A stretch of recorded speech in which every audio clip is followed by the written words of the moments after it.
নমস্কার বন্ধুরা, মমতার রান্না বান্নাতে আপনাদের সবাইকে স্বাগত। আপনারা সবাই কেমন আছেন? আশা করি ভালো আছেন, আর আমিও অনেক ভালো আছি।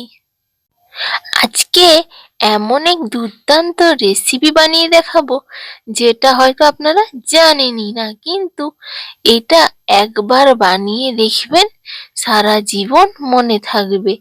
আর এই রেসিপিটি বাচ্চা থেকে বুড়ো সবাই খুব পছন্দ করবে। এই রেসিপিটি হলো ফুটন্ত গরম তেলে মসুর ডাল দিয়ে যে এক অজানা দুর্দান্ত রেসিপি, সেটা হয়তো না দেখলে বিশ্বাসই করবেন না। তো চলুন চটপট রেসিপিটি দেখে নেওয়া যাক। তো এটি বানানোর জন্য প্রথমেই একটি পাত্র নিয়েছি। এবার এর মধ্যে চায়ের কাপ মেপে 1.5 কাপ আমি মসুর ডাল নিয়েছি।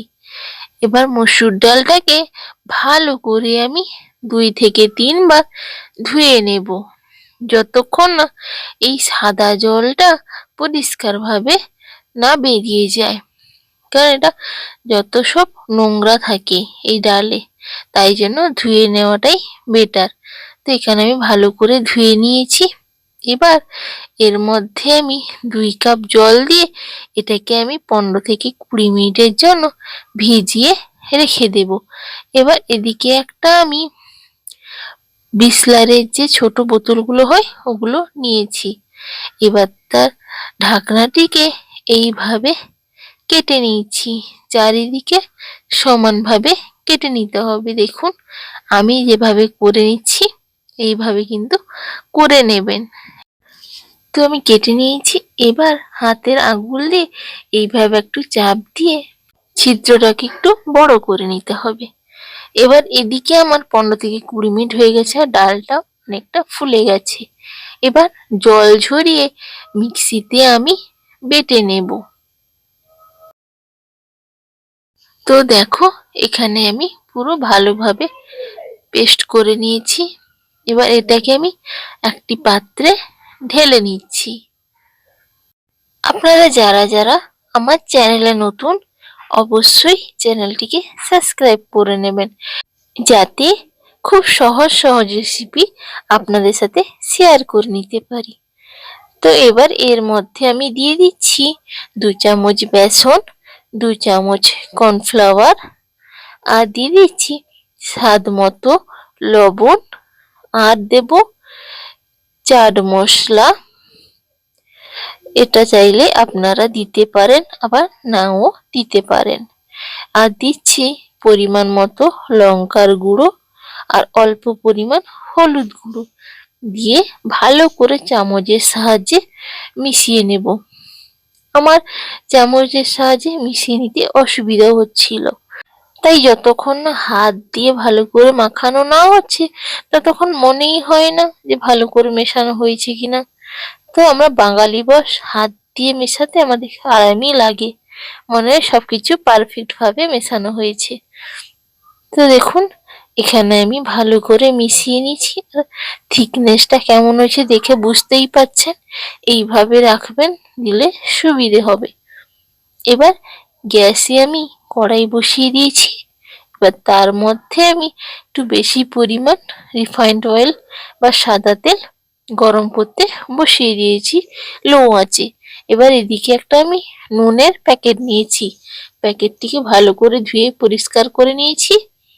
এবার এর মধ্যে ওই ডালের ব্যাটারটিকে দিয়ে দিচ্ছি চামচে করে। তো এখানে আমার করা হয়ে গেছে। এবার এটাকে ভালো করে ধরে এইভাবে একটা সাইডে চাপ দিয়ে নিয়েছি। এবার ওই যে বোতলটা ফুটো করে রেখেছিলাম ওটা নিয়েছি।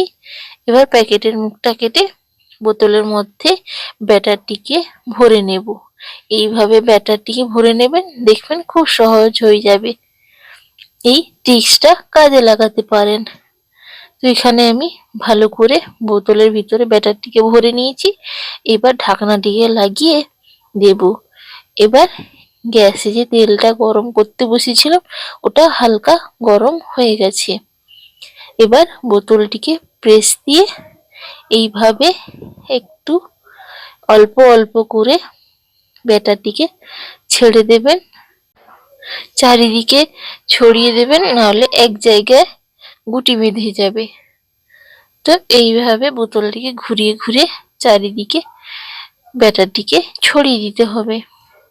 তো এখন অল্প অল্প করে দিচ্ছি, এটা যতক্ষণ না উপরে উঠে আসছে ততক্ষণ অবধি দেব না আর।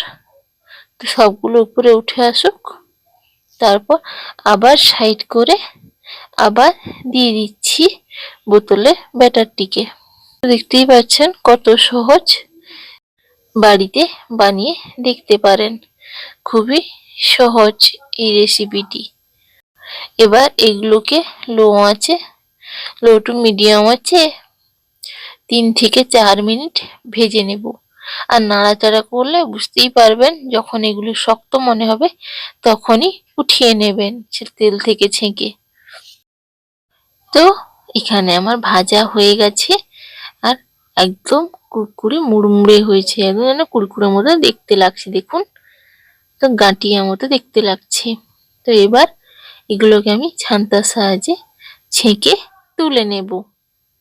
আর যে বাকিগুলো আছে ওগুলোকেও আমি একইভাবে এই তেলে ভেজে নেব। তো সবগুলো ভেজে নিই, তারপর দেখা হচ্ছে আপনাদের সাথে, ততক্ষণ সঙ্গে থাকুন। তো এখানে আমি সবগুলো ভেজে নিয়ে চলে এসেছি, দেখুন দেখতে একদম সুন্দর লাগছে, কেউ বুঝতেই পারবে না এগুলো যে মসুর ডাল দিয়ে ভাজা, মনে হবে যেন দোকান থেকে কিনে আনা হয়েছে। তো এবার কতটা ক্রিস্পি হয়েছে আওয়াজটা শুনুন।